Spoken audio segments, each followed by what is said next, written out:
Yuzingiz muammosiga qarab, sizga qaysi siviratka tushish kerakligini aynan shu videodan keyin bilib olasiz. Birinchisi, Dr. Alteyaning vitamin C li siviratkasi. Bu imенно ugridan qolgan dog'lar va ugrilar uchun ishlaydi qizlar. Ishlatganingizdan keyin rezultatini 2-3 haftada ko'rasizlar. Agar siz yuzingiz baryerasi buzilib, sal narsaga ham qizarib ketadigan bo'lsa, unda matchali siviratka idealni tushadi.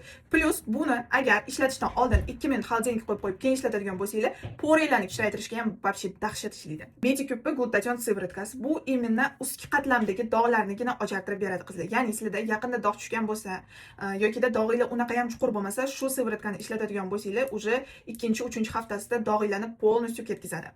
Kosmetologga borib qo'ydiradigan ipingizni endi siviratkani o'zidan topsangiz ham bo'ladi.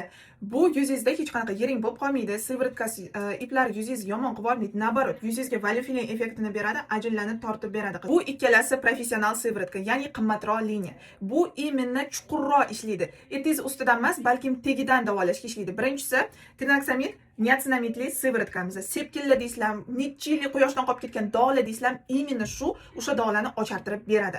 Aslida chuqur ajinlar bo'lib ketgan bo'lsa, prям liniya ko'zingiz atrofida ajinlar, nasogubniy skladkada, peshonada ajinlar bo'ladigan bo'lsa, imенно valifilin effekti bor. Doktorga Slabona lifting ampulasi zo'r ishlaydi.